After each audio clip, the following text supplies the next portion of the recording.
Good morning students, I am Nisha unique chemistry classes से।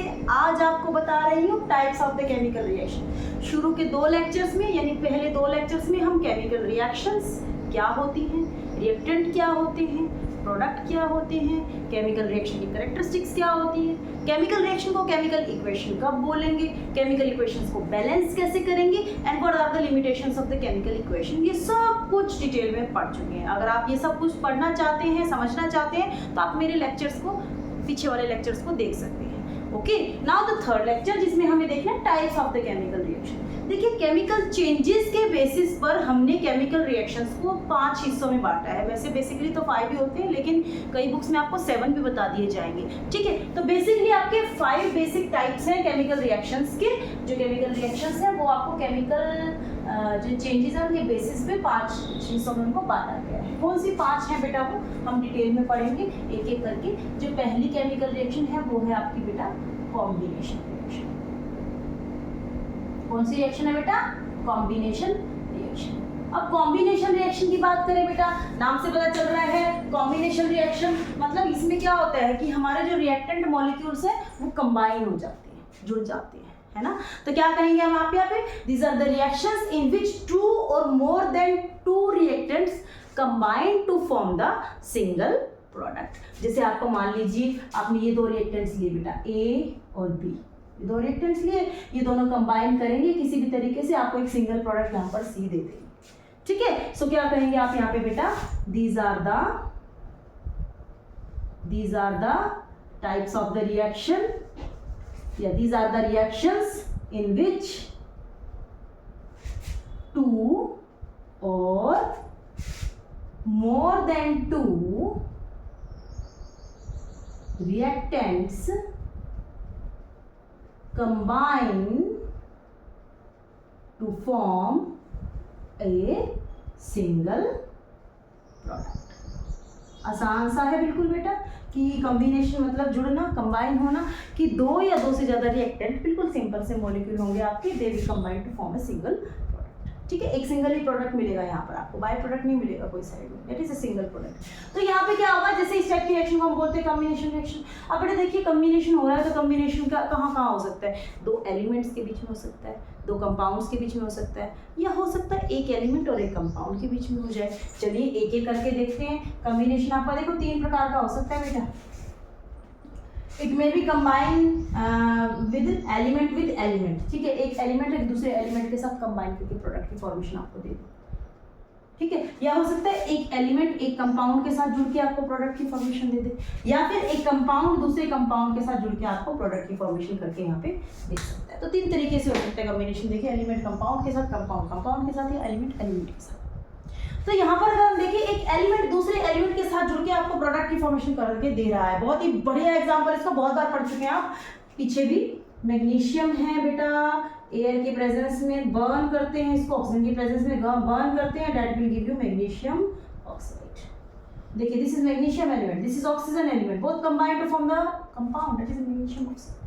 सो this type of the reaction is known as combination reaction. ठीक है, अभी इसके अंदर एक और एग्जांपल ले सकते हैं बेटा। हाइड्रोजन है, ऑक्सीजन है, both combine to form the water molecule.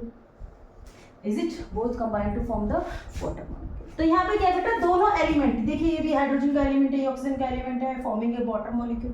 तो दोनों ने कंबाइन किया, एक प्रोडक्ट की फॉर्मेशन आपको करके दी, एक मॉलिक्यूल की फॉर्मेशन आपको यहाँ पे करके दे दी है। ठीक है, अगला क्या देख सकते हैं, एक एलिमेंट एक कंपाउंड के साथ जुड़ सकता है। देखो, एक एलिमेंट, जैसे मान लीजिए आपका एलिमेंट है carbon element combining with carbon monoxide.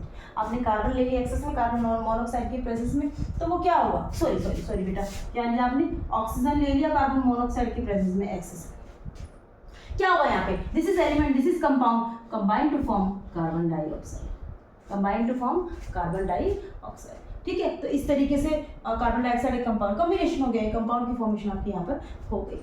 हो सकता है आप इससे को ऐसे भी कर सकते हैं। देखिए, कार्बन डाइऑक्साइड है, उसकी प्रेजेंस में आपने कार्बन ले लिया बहुत ज्यादा अमाउंट में, तो क्या होगा, this will give you carbon monoxide. तो एक एलिमेंट है, एक कंपाउंड है, combine to form the product. ठीक है, this is a type, again a type of combination reaction. अभी नेक्स्ट देख सकते हैं, कंपाउंड एक कंपाउंड के साथ जुड़ के, जैसे आपने क्या किया, मान लीजिए अमोनिया है, ठीक है बेटा, HCl, This is ammonia, this is hydrogen chloride, HCl, base and acid combine to form what? Ammonium chloride. देखिए ये कंपाउंड है, ये भी कंपाउंड है, both combine to form you a product. तो एक प्रोडक्ट की फॉर्मेशन यहाँ पे करेंगे। और एक और बेसिक एग्जांपल यहाँ पे देख सकते हैं। देखिए कैल्शियम ऑक्साइड क्या बोलते हैं बेटा इसको, बहुत बार पेपर में आता है, ये 10th के बोर्ड एग्जाम्स में बहुत बार पूछा जाता है क्विक क्लाइन की नाम से। This is your quick lime, calcium oxide combined to form carbon dioxide, combined with carbon dioxide forming calcium carbonate. तो क्या हुआ यहाँ पे, दो आपके रिएक्टेंट है, both in the compound form combined to form a product that is known as calcium carbonate. So this is a combination reaction. तो यहाँ पर क्या है, कंबाइन करेंगे भाई, सीधी सी बात है, जुड़ेंगे। ऐसे टाइप के रिएक्शन को हम बोलते हैं कॉम्बिनेशन रिएक्शन।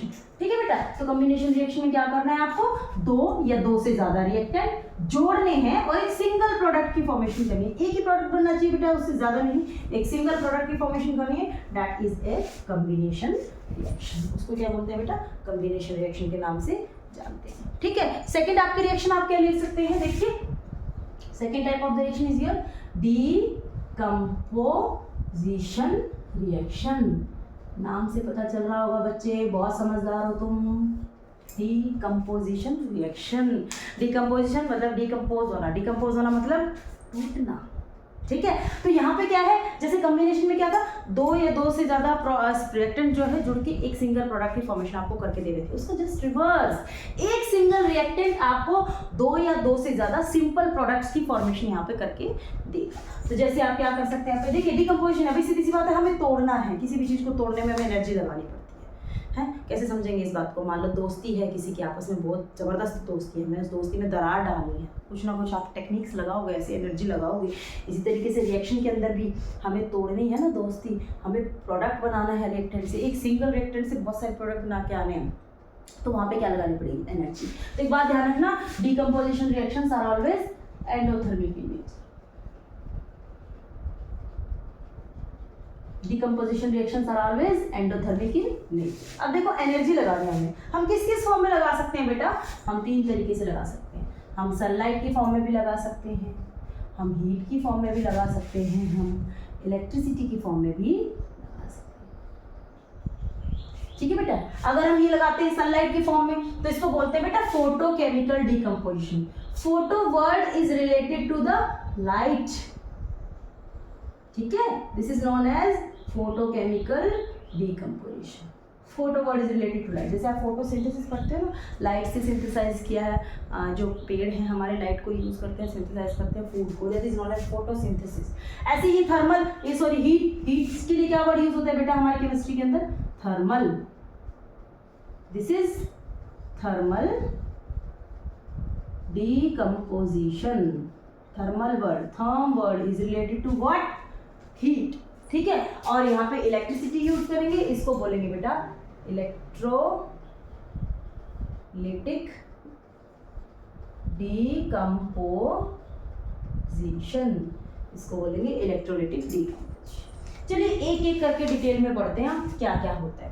तो पहले ले ले हम थर्मल डिकम्पोजिशन बेटा, पहले ले ले हम थर्मल डिकम्पोजिशन, गर्म करेंगे, नीचे से गर्म करेंगे हम, हमारा क्या होगा रिएक्टेंट के साथ। चलिए देखते हैं यहाँ पे, मान लीजिए आपने ले लिया लेड नाइट्रेट, जानते हैं आप इसको बहुत अच्छे से, पीछे भी एक रिएक्शन करके आ चुके हैं। लेड नाइट्रेट के अंदर हम पोटेशियम आयोडाइड मिलाते थे तो प्रेसिपिटेशन रिएक्शन वहाँ पे होती थी हमारी, है ना, प्रेसिपिटेट बनता था वहाँ पे हमारा येलो कलर का। ठीक है, तो यहाँ पे क्या हमारा लेड नाइट्रेट है, लेकिन यहाँ पे हमें क्या करना है, डिकम्पोज करना है बेटा। तो लेड नाइट्रेट के क्या करेंगे हम, हीट करेंगे। ठीक है, लेड नाइट्रेट को क्या करेंगे हम, यहाँ पे हीट करेंगे। अब देखो लेड नाइट्रेट जो होता है ना बेटा हमारे पास, वो व्हाइट कलर का होता है, व्हाइट कलर का पाउडर होता है। जैसे ही हमने इसको हीट किया, this will give you what, lead oxide, nitrogen dioxide, और साथ ही साथ आपकी यहाँ पर निकलेगी ऑक्सीजन गैस। ठीक है, लेड नाइट्रेट है आपका, लेड नाइट्रेट जैसे ही हम हीट करेंगे, उसको हीट करते क्या होगा, लेड ऑक्साइड बनेगा, नाइट्रोजन डाइऑक्साइड और ऑक्सीजन गैस। ठीक है, लेड ऑक्साइड जो होगा वो हमारे किस कलर का होता है बेटा, देखो जैसे व्हाइट कलर, देखो जादू होगा यहाँ पे, व्हाइट कलर का पाउडर था, जैसे हमने उसको हीट किया वो आपको क्या दे देगा, येलो कलर का पाउडर दे देगा, पीले पीले रंग का पाउडर मिला। ठीक है, नाइट्रोजन डाइऑक्साइड क्या होगा, वो जो हम जिस टेस्ट ट्यूब में हम ये काम कर रहे हैं उसके माउथ पे देखना आपको ब्राउन कलर की फ्यूम्स, जादूगर बन गए भाई हम तो, ठीक है। ब्राउन कलर की फ्यूम्स निकलती हुई नजर आएंगी और oxygen that is a supporter of combustion as you know very well. तो देखिए हमने कुछ नहीं किया, हमने व्हाइट कलर का पाउडर लिया था टेस्ट ट्यूब, हीट किया, उस टेस्ट ट्यूब में अपने आप वो येलो कलर का हो गया, ब्राउन कलर की फ्यूम्स उसके माउथ पर निकलनी शुरू हो गई। तो भैया कुछ तो हुआ है, इसके अंदर कुछ हुआ है, क्या नया हुआ है, that is a chemical reaction. Heat का यूज किया हमने इस रिएक्शन को यूज करने के लिए और इसके अंदर डिकम्पोज होकर 2 या 2 से ज्यादा प्रोडक्ट हमारे पास आए हैं, टेस्टिंग्स करके हमने पता लगाया। So this is known as thermal decomposition, ठीक है। इसके अलावा एक रिएक्शन और एग्जाम्स में बहुत पूछ लेते हैं बेटा, उसको कई बार पूछ लेते हैं। आपने मान लीजिए फेरस सल्फेट हेप्टाहाइड्रेट, ये ले लिया, this is also known as green vitriol बेटा, this is also known as green vitriol. जैसे आप इसको हीट करेंगे, थर्मल डिकम्पोजिशन करने की कोशिश करेंगे, तो पहले तो क्या होगा बेटा, ये पानी के मॉलिक्यूल उड़ेंगे यहाँ से, तो क्या बन जाएगा ये फेरस सल्फेट। तो देखिए ये आपका ग्रीन कलर का होता है because of this 7 water of crystallisation, 7 water of crystallisation होने की वजह से ये आपका ग्रीन कलर का होता है। जैसे आपने इसको हीट किया, ये सातों के सातों जो वाटर ऑफ क्रिस्टलाइजेशन है ये यहाँ से उड़ गए, हवा में गए, ठीक है। तो हवा में जाते हैं क्या बन गया, ये फेरस सल्फेट। अब ये एनहाइड्रस है, पानी की कोई मॉलिक्यूल नहीं, and this is of white colour, ठीक है। ये व्हाइट कलर का होता है, इसका कोई कलर नहीं होता, ग्रीन कलर धीरे धीरे धीरे धीरे गायब होता है और व्हाइट कलर का होता है। अभी भी हम नहीं रुक रहे हैं, अभी भी हम इसको हीट करे जा रहे हैं, हीट करे जा रहे हैं, हीट करे जा रहे हैं। तो क्या होगा, this will give you ferric oxide, क्या मिलेगा आपको, फेरिक ऑक्साइड। साथ ही साथ यहाँ से सल्फर डाइऑक्साइड और सल्फर ट्राइऑक्साइड की गैस जो है वो बाहर निकलेगी। अब देखिए ग्रीन कलर से आपने शुरू किया था, ग्रीन कलर पहले व्हाइट कलर में चेंज हुआ, अब वो व्हाइट कलर फिर से हीट किया तो हमारे पास क्या हो गया, फेरिक ऑक्साइड, यानी कि रेडिश ब्राउन कलर में चेंज हो जाएगा। This will change in reddish brown colour. और सल्फर डाइऑक्साइड और सल्फर ट्राइऑक्साइड गैस निकल रही है, इस बात की कंफर्मेशन कैसे होगी, यहाँ पे हमें बर्निंग सेंसेशन जैसी स्मेल आएगी। जैसे आसान सा अगर एग्जांपल तुम्हें दूं, प्याज कभी काटा हो आपने, प्याज की जो स्मेल आती है, लहसुन प्याज में जो स्मेल आती है हल्की फुल्की सी, वैसी वैसी सी स्मेल आपको टेस्ट ट्यूब के माउथ पे से आनी शुरू हो जाएगी। तो क्या किया हमने, कुछ नहीं किया, हमने ग्रीन कलर के क्रिस्टल लिए थे, हमने उनको हीट किया, पहले तो वो सफेद हो गए, फिर वो रेडिश ब्राउन हो गए, उनमें से अजीब सी स्मेल जो है टेस्ट ट्यूब से बाहर आनी शुरू हो गई। सो this is a chemical change जिसके अंदर हमने क्या किया, हीट का यूज किया, डिकम्पोजिशन हुआ है। सो this is your thermal decomposition reaction. तो यहाँ पे क्या, डिकम्पोजिशन रिएक्शन के अंदर हम हीट अगर यूज कर रहे हैं तो उस टाइप की डिकम्पोजिशन को बेटा हम क्या बोलते हैं, थर्मल डिकम्पोजिशन रिएक्शन यहाँ पर बोलते हैं। Therm word is related to your heat, याद रखिएगा, थर्म वर्ड कहीं पर भी दिख जाए इसका मतलब वहां पर हम हीट का इस्तेमाल कर रहे हैं। Second type of your decomposition is your photochemical decomposition. Photochemical का क्या करेंगे बेटा, हम यहाँ पे लाइट यूज करेंगे। अब जैसे मान लीजिए आपने लिया है सिल्वर क्लोराइड, बेसिकली यही एग्जांपल पूछा जाता है, आपने लिया सिल्वर क्लोराइड, जैसे ही आप इसमें सनलाइट डालेंगे it will converted into what, silver, and chlorine gas जो है वो यहाँ से रिमूव हो जाएगी। तो देखिए सिल्वर क्लोराइड जो आपने लिया था बेटा, ये कलर्स बहुत पूछते हैं एग्जाम के अंदर, ये व्हाइट कलर का था, जैसे ही आप इसको सनलाइट इसके ऊपर डाल रहे हैं that will change into the silver and chlorine gas will be removed. Silver में चेंज होना, एज यू नो ये व्हाइट कलर से किस में चेंज हो गया, सिल्वर का कैसा कलर होता है, ग्रेइश सा कलर होता है, चमकदार ग्रेइश सा कलर में ये यहाँ पे चेंज हो जाएगा और क्लोरीन गैस जो है वो यहाँ से रिमूव हो जाएगी। Same in case of silver bromide, अगर आप सिल्वर ब्रोमाइड लेते हैं, यहाँ पे मान लीजिए सिल्वर ब्रोमाइड दे दिया आपको, सनलाइट डालेंगे तो वो किस में चेंज हो जाएगा, सिल्वर में, और ब्रोमीन गैस जो है वो यहाँ से रिलीज हो जाएगी। कौन सी गैस रिलीज हो जाएगी आपकी, ब्रोमीन गैस जो है वो यहाँ से रिलीज हो जाएगी। अब यहाँ पे क्या, सिल्वर ब्रोमाइड बेटा येलो कलर का होता है, जैसे ही आप इसको सनलाइट डालेंगे this will change into the grey colour और ब्रोमीन गैस यहाँ से आपकी रिलीज होती हुई आपको नजर आएगी, तो गैस रिलीज होती हुई आपको यहाँ पे नजर आएगी। ठीक है बेटा। अब इसमें कई बार एक क्वेश्चन बनता है, इंपॉर्टेंट क्वेश्चन, रीजनिंग क्वेश्चन बनता है कि हाइड्रोजन पेरोक्साइड को हमेशा कलर्ड बोतल में क्यों रखते हैं, हाइड्रोजन पेरोक्साइड को हमेशा कलर्ड बोतल में क्यों रखते हैं। हाइड्रोजन पेरोक्साइड क्या होता है बेटा आपका, H2O2, याद रखिएगा, हाइड्रोजन पेरोक्साइड क्या होता है आपका, H2O2। अगर उसको हम कलर्ड बोतल में नहीं रखेंगे, कांच की शीशी में रख दिया हमने, सनलाइट गिरेगी उसके ऊपर, जैसे सनलाइट गिरती है ना, ये जो हाइड्रोजन पेरोक्साइड है बेटा सनलाइट की प्रेजेंस में क्या होता है, अनस्टेबल होता है, जैसे इसके ऊपर सनलाइट गिरेगी this will break down to give you water and oxygen gas will be remove from here. तो जो आपका हाइड्रोजन पेरोक्साइड है ना बेटा, उसको कलर्ड बोतल में स्टोर करना बहुत ज़रूरी है। अगर नहीं स्टोर करेंगे तो वो टूट जाएगा, डिकम्पोज हो जाएगा in form of water and oxygen gas will be removed. तो नेसेसरी है ये, वरना वो डिकम्पोज हो जाएगा। ठीक है, तो यहाँ पे फोटोकेमिकल डिकम्पोजिशन के अंदर इतना ही कि हम इस तरीके से सनलाइट का यूज़ करके हमारे जो केमिकल्स हैं उनको डिकम्पोज कर सकते हैं, उनको तोड़ सकते हैं। आ रहा है समझ में बेटा? कुछ ना समझ में आए तो आप कमेंट बॉक्स में कमेंट डाल के मुझसे दोबारा पूछ सकते हैं, दोबारा से समझा देंगे हम उसको, कोई दिक्कत वाली बात नहीं है। तो इलेक्ट्रिसिटी का यूज करके हमें डिकम्पोज करना है, that is electrolytic decomposition. Electrolytic decomposition मतलब इलेक्ट्रिसिटी का यूज। तो इसके लिए पहले आपको इलेक्ट्रोलिटिक सेल के बारे में हल्का सा जानना पड़ेगा, क्या होता है इलेक्ट्रोलिटिक सेल। देखिए इलेक्ट्रोलिटिक वर्ड से पता चल रहा है इलेक्ट्रिसिटी की मदद से टूटना, lysis word is related to the breakdown. तो इलेक्ट्रिसिटी की मदद से कुछ टूटना, तो याद रखना बेटा। देखो इलेक्ट्रोलिटिक सेल के अंदर हम क्या करते हैं, एक इस तरीके से बॉक्स लेते हैं, एक बीकर लेते हैं, कंटेनर लेते हैं, जिसके अंदर 2 मेटल की हमने प्लेट्स लगाई। अब उन दोनों मेटल की प्लेट्स में हम क्या करेंगे, बैटरी से उसको ज्वाइन करेंगे। This is your positive negative point of the cell, one cell, another cell positive negative, third cell positive negative, और उसे कनेक्ट कर दिया हमने इस तरीके से। दिस इज योर बैटरी, ठीक है। इसको कनेक्ट करना सीखो बच्चे, क्या करते हैं ऐसे ऐसे ऐसे ऐसे बना के ऐसे कनेक्ट कर देते हैं। दिस इज रॉन्ग, ठीक है, यहाँ पे ऐसे दिखाना है। This is your one cell positive and negative end, this is your another cell positive and negative end. इस तरीके से आपको सेल टू सेल कनेक्ट करके यहाँ पे दिखाना है, ठीक है बेटा। तो यहाँ पे आपने सेल टू सेल को कनेक्ट किया, बैटरी की फॉर्मेशन यहाँ पे की है। जब बैटरी की फॉर्मेशन यहाँ पे करी, कनेक्ट कर दिया आपने, तो क्या होगा देखिए, पॉजिटिव एंड से, बैटरी के पॉजिटिव एंड से ये रॉड जो आपने कनेक्ट की है, this contains a positive charge. जैसे आप बैटरी ऑन करेंगे, यहाँ पे पॉजिटिव चार्ज डेवलप हो जाएगा, इस रॉड पे क्या डेवलप हो जाएगा, नेगेटिव चार्ज डेवलप हो जाएगा। अब आपको इलेक्ट्रोलिटिक डिकम्पोजिशन करनी है। जिस केमिकल की आपको इलेक्ट्रोलिटिक डिकम्पोजिशन करनी है, उसी केमिकल को आपको क्या करना है, इस बीकर के अंदर डालना है,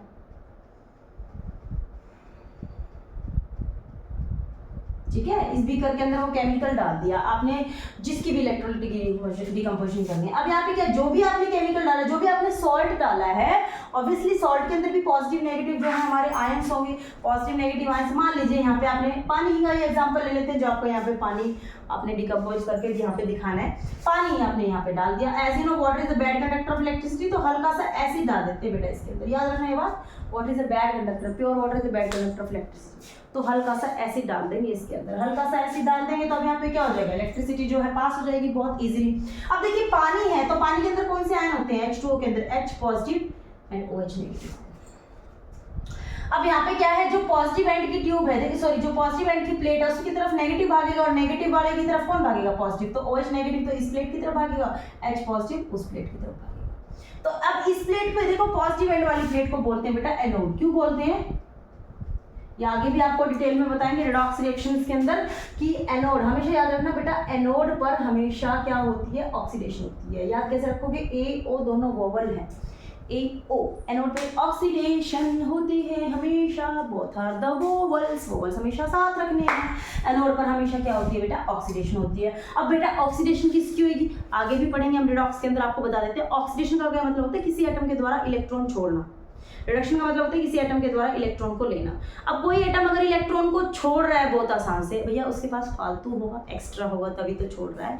किसी के पास कमी होगी तो थोड़ी देगा वो चीज़ अपनी। तो यहाँ पे क्या है, वो इलेक्ट्रॉन उसके पास फालतू है तो दे रहा है। फालतू किसके पास है बेटा, जिसके पास नेगेटिव चार्ज है। तो ऑब्वियसली जो पॉजिटिव चार्ज की रोड है ना बेटा, उसको बोलते हैं एनोड। एनोड पर जाएगी नेगेटिव चार्ज की बॉडी, ठीक है। अब ये क्या करेगा, यहाँ पे इलेक्ट्रॉन छोड़ देगा, forming OH molecule. This is an unstable molecule.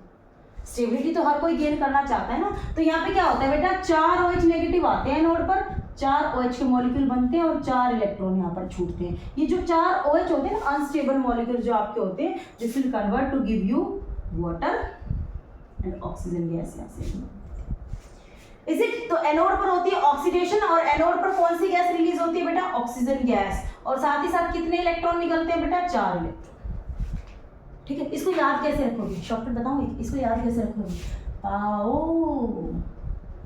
किसको पाओ, पाओ का मतलब है पॉजिटिव एनोड ऑक्सीडेशन। मतलब पॉजिटिव वाली जो हमारी मेटल की रोड होगी वो एनोड कहलाएगी, और उस पर होगा हमेशा ऑक्सीडेशन। इस रूल को हमेशा इलेक्ट्रोलाइटिक सेल के लिए याद रखिएगा। अब यहाँ पर क्या है, एनोड से इलेक्ट्रॉन छूटे वो किधर जाएंगे, कहाँ चला मैं, किधर चला, उधर चला मैं, किधर चला, कैथोड की तरफ चला। कैथोड की तरफ चला तो बेटा इसने कितने इलेक्ट्रॉन छोड़े थे बेटा, 4 ही जाएंगे। अब तो है नहीं 3, रास्ता भूल जाएंगे और एक चला जाएगा। चारों दोस्त हैं इकट्ठे जाएंगे। अब इकट्ठे जाएंगे तो यहाँ पे कौन जा रहा है, H पॉजिटिव। H पॉजिटिव क्या कहता है, भैया मुझे तो एक ही इलेक्ट्रॉन चाहिए, I will convert in the hydrogen atom, but that hydrogen atom is not stable. तो यहाँ पर क्या होता है, 2 H पॉजिटिव अगर आके 2 इलेक्ट्रॉन ले लें तो हाइड्रोजन का मॉलिक्यूल बना दें। अब इसने 4 इलेक्ट्रॉन छोड़े थे तो ऑब्वियसली क्या होगा यहाँ पे 2H पॉजिटिव और आएंगे, 2 इलेक्ट्रॉन वो ले लेंगे और फॉर्मिंग H2। तो आपका क्या होगा यहाँ पे कैथोड पर हाइड्रोजन गैस रिमूव होगी। पेपर के अंदर कई बार क्वेश्चन पूछ लेते हैं कि क्या आप एक्सप्लेन कर सकते हैं कि हाइड्रोजन और ऑक्सीजन का जो रेशो होता है वो 2:1 होता है, मतलब 2 मॉलिक्यूल हाइड्रोजन के निकलने के बदले एक ही मॉलिक्यूल ऑक्सीजन का निकलता है। यू कैन एक्सप्लेन, देखिए 1 मॉलिक्यूल ऑक्सीजन का निकलने के बदले यहाँ पे 2 मोल हाइड्रोजन यहाँ पे निकल रही है। बहुत आसानी से आप इसको समझा सकते हो, कोई प्रॉब्लमेटिक ऐसी सिचुएशन मुझे लग नहीं रही है। तो एनोड पर होता है ऑक्सीडेशन, कैथोड पर होता है रिडक्शन। तो एनोड पर ऑक्सीडेशन होकर ऑक्सीजन गैस निकलती है और कैथोड पर रिडक्शन होकर हाइड्रोजन गैस इवॉल्व होती है। और दोनों गैसेस का जो रेशो होता है H2:O2 that is always equal to 2:1। This is your electrolytic decomposition. याद रखिएगा तीनों ही रिएक्शंस के अंदर मैं क्या कर रही हूँ, एनर्जी दे रही हूँ। So decomposition reaction are always endothermic in nature.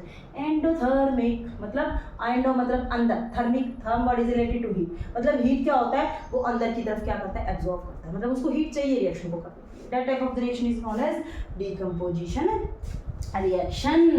Okay बेटा, that type of the reaction is known as decomposition reaction. तीसरी टाइप देख ले, थर्ड टाइप देख ले। थर्ड टाइप में क्या है बेटा, third important type is your displacement reaction. Third is your displacement reaction. चलिए डिस्प्लेसमेंट को समझते हैं डिटेल में।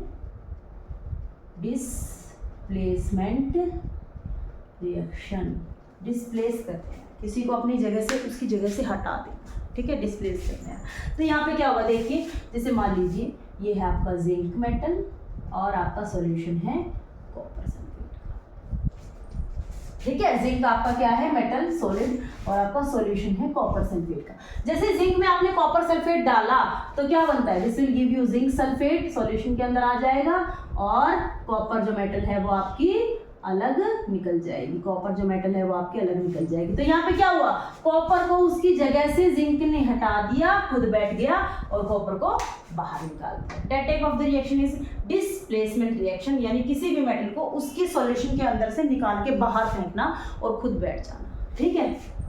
एग्जाम्पल बताऊं, मान लो एक बस में जा रहे हो आप, ऐसे झूमते हुए आराम से सीट मिली हुई है, आराम से बैठ के जा रहे हो मस्ती में मजे में, ठीक है। कोई आके आप बंदा कहता है भैया मुझे सीट दे दो, बहुत दासा आदमी है, बहुत दासा मतलब कमज़ोर सा आदमी है, ठीक है। वो आके कहता है भैया मुझे सीट दे दो, हट हम नहीं देते सीट, है ना।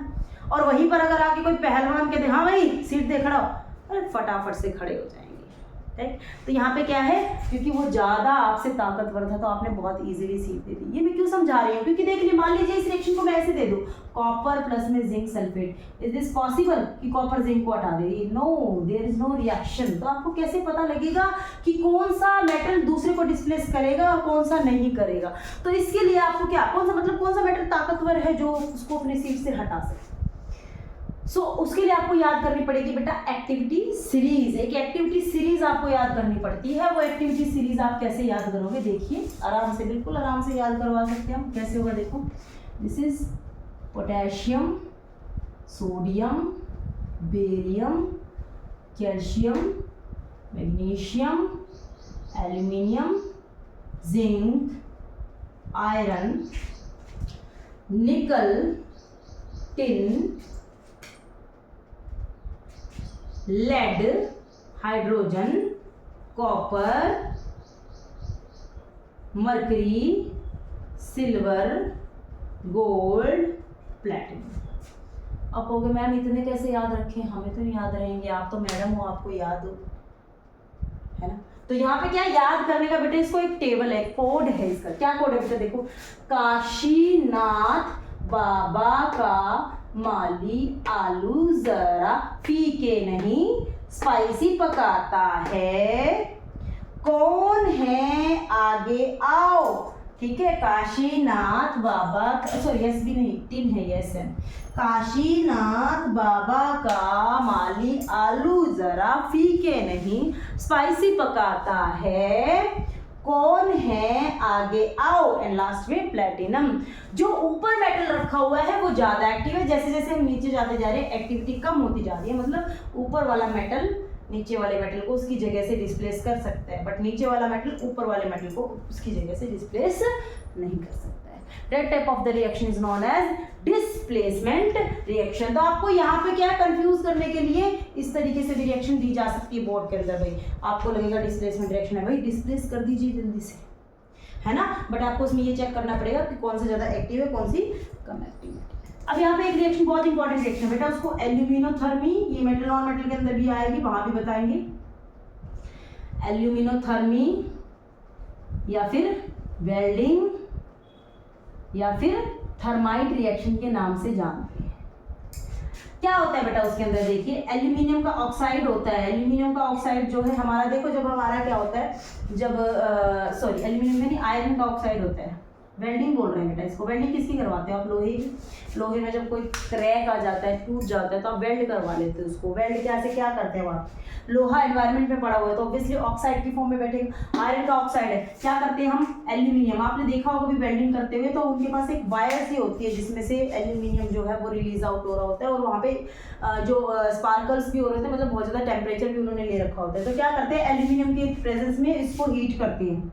तो क्या होता है, एल्यूमिनियम, देखिए एल्यूमिनियम कहाँ पे आ रहा है, this one is aluminium, this one is iron. तो एल्यूमिनियम आयरन को उसकी जगह से डिस्प्लेस करवा सकते हैं। तो क्या होगा, एल्यूमिनियम जो है वो आयरन को डिस्प्लेस करवा देगा और आयरन जो है वहाँ पे बाहर निकल जाएगी। तो एल्यूमिनियम आयरन की जगह बैठ जाएगा, आयरन पिघल के आ जाएगी, मतलब बाहर की तरफ डिस्प्लेस हो जाएगी। तो वो सारा का सारा क्या होगा, एल्यूमिनियम का ऑक्साइड की लेयर उसके ऊपर बन जाएगी आयरन के ऊपर, एंड दैट विल वेल्डेड। ठीक है, वो वेल्ड हो जाएगा, उसको वेल्डिंग रिएक्शन के नाम से भी यहाँ पर जानते हैं।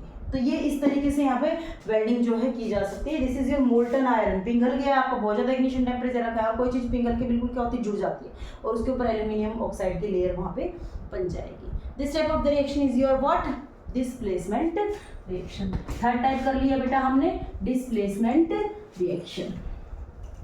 ठीक है, फोर्थ टाइप हम यहाँ पर देखेंगे। चौथी टाइप कौन सी है बेटा हमारी, डबल डिस्प्लेसमेंट रिएक्शन। अब डिस्प्लेसमेंट में तो एक मेटल ने दूसरे को डिस्प्लेस किया था, डबल में क्या होगा, दोनों मेटल एक दूसरे की जगह पे इस तरीके से डिस्प्लेस होकर बैठ जाएंगी। तो fourth type of the reaction क्या होती है बेटा, डबल डिस्प्लेसमेंट रिएक्शन।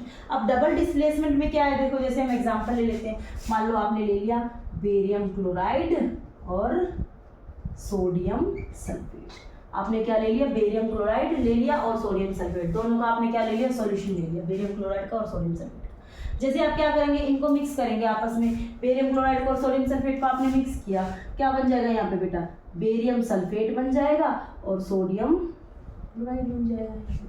क्या बन जाएगा, बेरियम सल्फेट बन जाएगा और सोडियम क्लोराइड बन जाएगा यहाँ पे। अब यहाँ पे आप देख सकते हैं, देखिए क्लोराइड के साथ बेरियम था, सल्फेट के साथ सोडियम था, तो बेरियम चला गया सोडियम की जगह पे और सोडियम चला गया बेरियम की जगह पे। This type of the displacement is known as double displacement reaction. This type of the reaction is known as double displacement reaction, मतलब दो मेटल अपनी अपनी जगह को डिस्प्लेस। तो ये चार बेसिक टाइप मैं आपको बता चुकी हूँ। पांचवी जो बेसिक टाइप है that is the redox reaction, वो नेक्स्ट लेक्चर में पढ़ेंगे, क्योंकि उसी के साथ हम ऑक्सीडेशन के हमारे जो प्रॉब्लम्स है एवरीडे लाइफ में उनको भी पढ़ेंगे। आपके सिलेबस में एक ही है कोरोजन, उसको भी डिटेल में वहाँ पर पढ़ेंगे। उसके अलावा इन पांच टाइप के अलावा दो और टाइप हैं जो बेसिकली मेन टाइप्स नहीं है, क्योंकि इन्हीं टाइप के अंदर से निकलती हैं। एक आपको बता दें दैट इज प्रेसिपिटेशन रिएक्शन, मतलब जिसके अंदर प्रेसिपिटेट्स की फॉर्मेशन होती है, ठीक है। और एक होती है आपकी न्यूट्रलाइजेशन रिएक्शन, जिसके अंदर हम एसिड और बेस को आपस में रिएक्ट करते हैं, they will neutralise to give you a reaction. अब प्रेसिपिटेशन रिएक्शन के अंदर आप वही एग्जांपल ले सकते हैं, देखिए बेटा लेड नाइट्रेट है आपका, ठीक है। लेड नाइट्रेट को क्या किया हमने, पोटेशियम आयोडाइड के साथ ट्रीट करवाया, both are the solutions, colourless solution. जैसे हमने ऐड किया, this will give you potassium iodide और this will give you lead iodide और पोटेशियम नाइट्रेट। एक्चुअल में जो बेसिक टाइप देखें तो यहाँ पे ये डबल डिस्प्लेसमेंट रिएक्शन है। देखिए पोटेशियम और लेड ने अपनी अपनी जगह को एक्सचेंज कर लिया, लेकिन इसी के अंदर ही देखो प्रेसिपिटेट भी बने हैं, तो इसको प्रेसिपिटेशन रिएक्शन के नाम से भी जान सकते हैं। तो केमिकल चेंजेस के बेसिस पे पांच बेसिक टाइप है आपकी, उन्हीं पांच में से ये दो और निकल के आती हैं। अगर रिएक्शन के अंदर प्रेसिपिटेट्स बन रहे हैं, येलो कलर के प्रेसिपिटेट्स बनेंगे बेटा यहाँ पे, अगर रिएक्शन के अंदर प्रेसिपिटेट्स बन रहे हैं तो उसको प्रेसिपिटेशन रिएक्शन के नाम से भी जानते हैं। Second type of the reaction is your neutralisation reaction. Neutralisation भी आपकी इन्हीं के अंदर से निकल के आती है। जैसे मैं आपको अभी एग्जांपल दिया था कॉम्बिनेशन के अंदर, अमोनिया और HCl जो है that will combine, this is base, this is acid. Ammonia as a base, HCl hydrochloric acid होता है ये, ठीक है। इसको जब कंबाइन करते हैं that will give you ammonium chloride, that is a salt, ठीक है। तो आपका एसिड और बेसिस के अलावा एक और एग्जांपल ले सकते हैं। मान लो सोडियम हाइड्रोक्साइड है और उसको HCl के साथ ट्रीट करवाएंगे, that will give you sodium chloride and water जो है आपका बाहर निकल जाएगा। That type of the reaction is known as neutralisation reaction, जिसमें एसिड और बेस आपस में मिलके न्यूट्रलाइज हो जाते हैं।